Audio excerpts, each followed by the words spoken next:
আজকে ভাসবে কলকাতা সহ গোটা দক্ষিণবঙ্গ। নিম্নচাপের প্রভাবে কলকাতায় ভারী বৃষ্টির সতর্কতা। উত্তর কলকাতার একাংশ দিয়ে পাশ করবে নিম্নচাপ। বেশি বৃষ্টি হতে পারে উত্তর কলকাতায় এবং সকাল থেকেই আমরা দেখছি বিক্ষিপ্ত বৃষ্টিপাত হয়েছে বেশ কিছু জায়গায়। আজ ভারী থেকে অতি ভারী বৃষ্টির সম্ভাবনাও থাকছে। কলকাতা এবং পার্শ্ববর্তী এলাকায় ভারী বৃষ্টির পূর্বাভাস এবং ভারী বৃষ্টি কলকাতা, হাওড়া, হুগলি, ঝাড়গ্রামেও।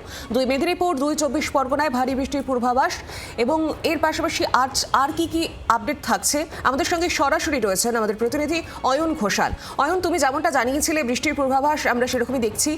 বিক্ষিপ্তভাবে সকাল থেকে বৃষ্টিপাতও হয়েছে এবং সামনেই রয়েছে স্বাধীনতা দিবস, সেদিনও কি বৃষ্টির সম্ভাবনা থাকছে?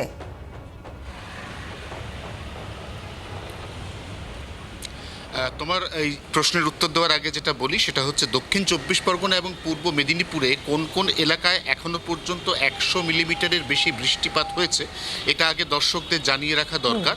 দক্ষিণ চব্বিশ পরগনার পাথর প্রতিমা, মন্দির বাজার, ডায়মন্ড হারবার, ক্যানিং, কাকদ্বীপ, বারুইপুর, সোনারপুর, লক্ষ্মীকান্তপুর এই এলাকাগুলির কোনো কোনো অংশে ইতিমধ্যেই অর্থাৎ গতকাল রাত থেকে এই মুহূর্তে যখন তোমার সাথে কথা হচ্ছে ঘড়ির কাঁটায় 7:30 বাজে তখন 100 মিলিমিটারের বেশি বৃষ্টি হয়েছে।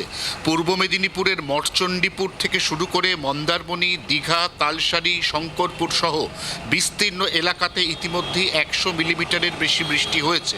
দক্ষিণ চব্বিশ পরগনা এবং উত্তর চব্বিশ পরগনা এই দুটি জায়গার সুন্দরবন এলাকা, এই সুন্দরবন এলাকার কোনো কোনো অংশে ইতিমধ্যে 120 মিলিমিটার বৃষ্টি হয়েছে। অর্থাৎ নিম্নচাপ বাংলাদেশ থেকে ক্রমশ পশ্চিমবঙ্গের দিকে প্রবেশ করে এরপর পূর্ব থেকে পশ্চিমের দিকে যাচ্ছে। অর্থাৎ ক্রমশ খুব ধীরে ধীরে এটি কলকাতার ওপর দিয়ে পশ্চিমাঞ্চলের জেলার দিকে যাবে। এটি যখন ডায়াগোনালি কলকাতার ঠিক ওপরে আসবে তখন কলকাতায় বৃষ্টিপাতের পরিমাণ লক্ষণীয়ভাবে বাড়বে। কলকাতার উত্তর প্রান্ত অর্থাৎ উত্তর কলকাতার বিস্তীর্ণ এলাকা এবং উত্তর শহরতলিতে আজ বেশি বৃষ্টি হবে। কলকাতার দক্ষিণ প্রান্ত বা দক্ষিণ শহরতলি অঞ্চলে তুলনামূলকভাবে কম বৃষ্টি হবে। এই যাবতীয় দুর্যোগ আগামীকাল 14ই আগস্ট শুক্রবার সন্ধ্যের মধ্যে কেটে যাওয়ার কথা।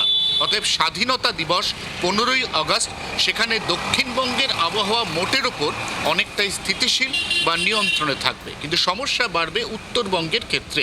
উত্তরবঙ্গে 15ই আগস্ট থেকে 16ই আগস্ট অর্থাৎ শনিবার থেকে রবিবারের মধ্যে আবারও প্রবল বর্ষণের পূর্বাভাস। উত্তরবঙ্গের ওপরের দিকের 5 জেলা দার্জিলিং, কালিম্পং, জলপাইগুড়ি, আলিপুরদুয়ার এবং কোচবিহার সেখানে আগামী রবিবার 16ই আগস্ট অতি প্রবল বর্ষণের পূর্বাভাস রয়েছে।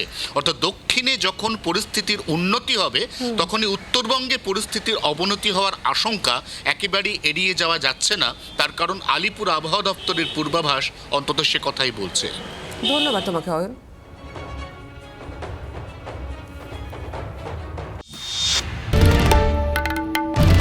বাংলার আওয়াজ, বাঙালির আবেগ, জি 24 ঘন্টা।